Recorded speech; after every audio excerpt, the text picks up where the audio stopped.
Apparition. On parlait de séquestration à propos d'un procès récent. C'était à la fin d'une soirée intime, rue de Grenelle, dans un ancien hôtel, et chacun avait son histoire, une histoire qu'il affirmait vraie. Alors le vieux marquis de la Tour Samuel, âgé de 82 ans, se leva et vint s'appuyer à la cheminée. Il dit de sa voix un peu tremblante: « Moi aussi, je sais une chose étrange, tellement étrange, qu'elle a été l'obsession de ma vie. Voici maintenant 56 ans, que cette aventure m'est arrivée, et il ne se passe pas un mois, sans que je la revoie en rêve. Il m'est demeuré de ce jour-là une marque, une empreinte de peur, me comprenez-vous? Oui, j'ai subi l'horrible épouvante, pendant 10 minutes, d'une telle façon que depuis cette heure, une sorte de terreur constante m'est restée dans l'âme. Les bruits inattendus me font tressaillir jusqu'au cœur, les objets que je distingue mal dans l'ombre du soir me donnent une envie folle de me sauver. J'ai peur la nuit, enfin. Oh, je n'aurais pas avoué cela, avant d'être arrivé à l'âge où je suis. Maintenant je peux tout dire. Il est permis de n'être pas brave devant les dangers imaginaires, quand on a 82 ans. Devant les dangers véritables, je n'ai jamais reculé, mesdames. Cette histoire m'a tellement bouleversé l'esprit, a jeté en moi un trouble si profond, si mystérieux, si épouvantable, que je ne l'ai même jamais raconté. Je l'ai gardé dans le fond intime de moi, dans ce fond où l'on cache les secrets pénibles, les secrets honteux, toutes les inavouables faiblesses que nous avons dans notre existence. Je vais vous dire l'aventure telle qu'elle, sans chercher à l'expliquer. Il est bien certain qu'elle est explicable, à moins que je n'ai eu mon heure de folie. Mais non, je n'ai pas été fou, et je vous en donnerai la preuve. Imaginez ce que vous voudrez. Voici les faits tout simples. C'était en 1827, au mois de juillet. Je me trouvais à Rouen en garnison. Un jour, comme je me promenais sur le quai, je rencontrai un homme que je crus reconnaître, sans me rappeler au juste qui c'était. Je fis, par instinct, un mouvement pour m'arrêter. L'étranger aperçut ce geste, me regarda et tomba dans mes bras. C'était un ami de jeunesse, que j'avais beaucoup aimé. Depuis 5 ans que je ne l'avais vu, il semblait vieilli d'un demi-siècle. Ses cheveux étaient tout blancs, et il marchait courbé, comme épuisé. Il comprit ma surprise, et me conta sa vie. Un malheur terrible l'avait brisé. Devenu follement amoureux d'une jeune fille, il l'avait épousée dans une sorte d'extase de bonheur. Après un an d'une félicité surhumaine, et d'une passion inapaisée, elle était morte subitement d'une maladie de cœur, tuée par l'amour lui-même, sans doute. Il avait quitté son château le jour même de l'enterrement, et il était venu habiter son hôtel de Rouen. Il vivait là, solitaire et désespéré, rongé par la douleur, si misérable qu'il ne pensait qu'au suicide. « Puisque je te retrouve ainsi, me dit-il, je te demanderai de me rendre un grand service, c'est d'aller chercher chez moi, dans le secrétaire de ma chambre, de notre chambre, quelques papiers dont j'ai un urgent besoin. Je ne puis charger de ce soin un subalterne ou un homme d'affaires, car il me faut une impénétrable discrétion et un silence absolu. Quant à moi, pour rien au monde, je ne rentrerai dans cette maison. Je te donnerai la clé de cette chambre, que j'ai fermée moi-même en partant, et la clé de mon secrétaire. Tu remettras en outre un mot de moi à mon jardinier, qui t'ouvrira le château. Mais viens déjeuner avec moi demain, et nous causerons de cela. » Fermez les guillemets. Je lui promis de lui rendre ce léger service. Ce n'était d'ailleurs qu'une promenade pour moi, son domaine se trouvant situé à 5 lieues de Rouen environ. J'en avais pour 1 heure à cheval. À 10 heures, le lendemain, j'étais chez lui. Nous déjeunâmes en tête-à-tête, mais il ne prononça pas 20 paroles. Il me pria de l'excuser, la pensée de la visite que j'allais faire dans cette chambre, où gisait son bonheur, le bouleversait, me disait-il. Il me parut en effet singulièrement agité, préoccupé, comme si un mystérieux combat se fût livré dans son âme. Enfin il m'expliqua exactement ce que je devais faire.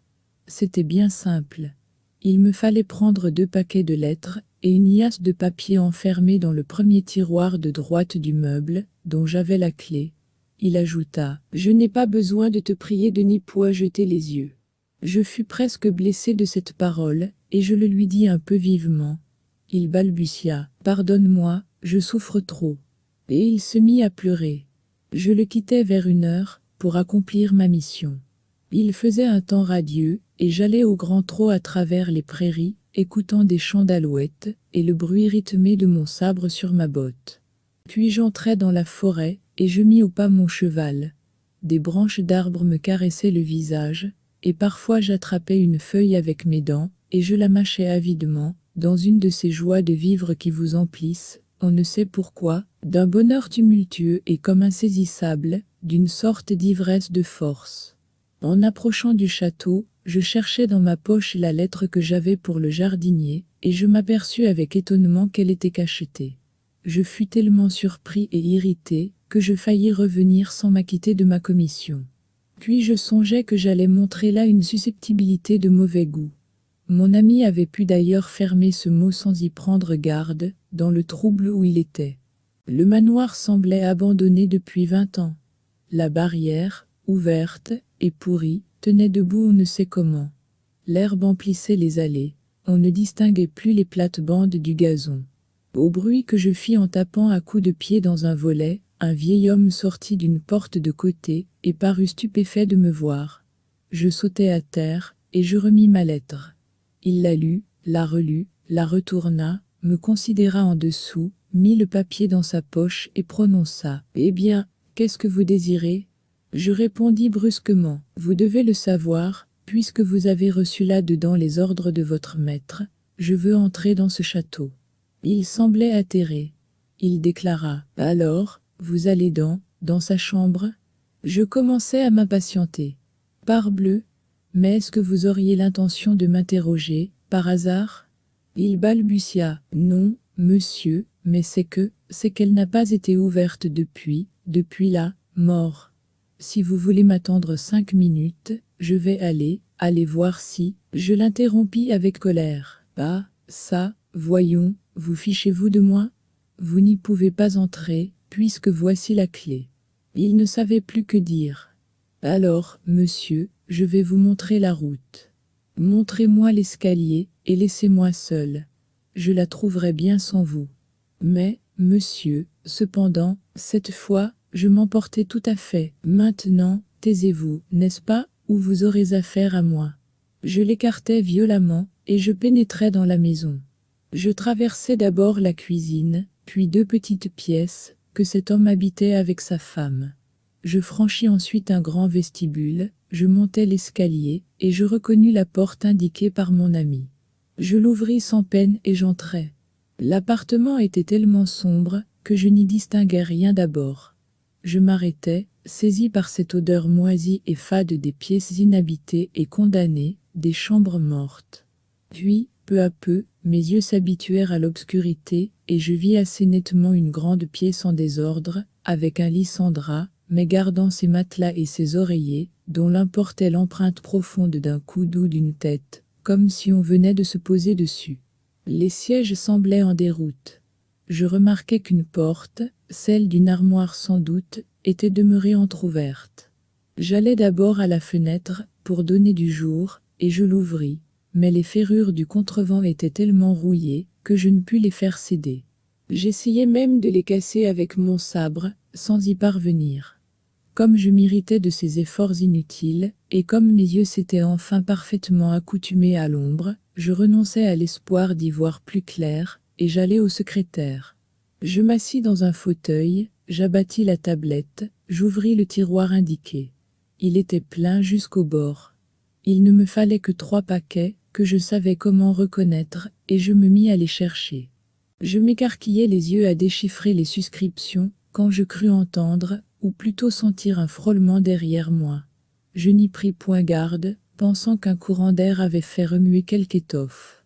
Mais, au bout d'1 minute, un autre mouvement, presque indistinct, me fit passer sur la peau un singulier petit frisson désagréable. C'était tellement bête d'être ému, même à peine, que je ne voulus pas me retourner, par pudeur pour moi-même. Je venais alors de découvrir la seconde des liasses qu'il me fallait, et je trouvais justement la 3e, quand un grand et pénible soupir, poussé contre mon épaule, me fit faire un bond de fou à 2 mètres de là. Dans mon élan je m'étais retourné, la main sur la poignée de mon sabre, et certes, si je ne l'avais pas senti à mon côté, je me serais enfui comme un lâche. Une grande femme vêtue de blanc me regardait, debout derrière le fauteuil où j'étais assis une seconde plus tôt. Une telle secousse me courut dans les membres que je faillis m'abattre à la renverse. Oh, personne ne peut comprendre, à moins de les avoir ressentis, ces épouvantables et stupides terreurs. L'âme se fond, on ne sent plus son cœur, le corps entier devient mou comme une éponge. On dirait que tout l'intérieur de nous s'écroule. Je ne crois pas aux fantômes. Eh bien, j'ai défailli sous la hideuse peur des morts, et j'ai souffert, oh, souffert en quelques instants plus qu'en tout le reste de ma vie, dans l'angoisse irrésistible des épouvantes surnaturelles. Si elle n'avait pas parlé, je serais mort peut-être. Mais elle parla d'une voix douce et douloureuse, qui faisait vibrer les nerfs. Je n'oserais pas dire que je redevins maître de moi, et que je retrouvais ma raison. Non. J'étais éperdu à ne plus savoir ce que je faisais, mais cette espèce de fierté intime, que j'ai en moi, un peu d'orgueil de métier aussi, me faisait garder, presque malgré moi, une contenance honorable. Je posais pour moi, et pour elle sans doute, pour elle, quelle qu'elle fût, femme ou spectre. Je me suis rendu compte de tout cela plus tard, car je vous assure que, dans l'instant de l'apparition, je ne songeais à rien. J'avais peur. Elle dit « Oh, monsieur, vous pouvez me rendre un grand service. » Je voulus répondre, mais il me fut impossible de prononcer un mot. Un bruit vague sortit de ma gorge. Elle reprit « Voulez-vous ? Vous pouvez me sauver, me guérir. Je souffre affreusement. Je souffre, oh, je souffre. » Et elle s'assit doucement dans mon fauteuil. Elle me regardait. « Voulez-vous » Je fis « Oui ». Fermez les guillemets de la tête, ayant encore la voix paralysée. Alors elle me tendit un peigne en écaille et elle murmura « Peignez-moi, oh, peignez-moi, cela me guérira, il faut qu'on me peigne. Regardez ma tête, comme je souffre, et mes cheveux, comme ils me font mal. » Ces cheveux dénoués, très longs, très noirs, me semblait-il, pendaient par-dessus le dossier du fauteuil, et touchaient la terre. Pourquoi ai-je fait ceci ? Pourquoi ai-je reçu en frissonnant ce peigne, et pourquoi ai-je pris dans mes mains ces longs cheveux, qui me donnèrent à la peau une sensation de froid atroce, comme si j'eusse manié des serpents ? Je n'en sais rien. Cette sensation m'est restée dans les doigts, et je tressaille en y songeant. Je la peignais. Je maniais je ne sais comment cette chevelure de glace. Je la tordis, je la renouais et la dénouais. Je la tressais, comme on tresse la crinière d'un cheval. Elle soupirait, penchait la tête, semblait heureuse. Soudain elle me dit « Merci ». Fermez les guillemets, m'arracha le peigne des mains, et s'enfuit par la porte que j'avais remarquée entr'ouverte. Resté seul, j'eus, pendant quelques secondes, ce trouble effaré des réveils après les cauchemars. Puis je repris enfin mes sens, je courus à la fenêtre, et je brisai les contrevents d'une poussée furieuse. Un flot de jour entra. Je m'élançai sur la porte, par où cet être était parti. Je la trouvai fermée et inébranlable. Alors une fièvre de fuite m'envahit, une panique, la vraie panique des batailles. Je saisis brusquement les 3 paquets de lettres sur le secrétaire ouvert, je traversai l'appartement en courant, je sautai les marches de l'escalier 4 par 4, je me trouvai dehors je ne sais par où, et, apercevant mon cheval à 10 pas de moi, je l'enfourchai d'un bond et partis au galop. Je ne m'arrêtai qu'à Rouen, et devant mon logis. Ayant jeté la bride à mon ordonnance, je me sauvai dans ma chambre, où je m'enfermai pour réfléchir. Alors, pendant 1 heure, je me demandais anxieusement si je n'avais pas été le jouet d'une hallucination. Certes, j'avais eu un de ces incompréhensibles ébranlements nerveux, un de ces affolements du cerveau qui enfantent les miracles, à qui le surnaturel doit sa puissance.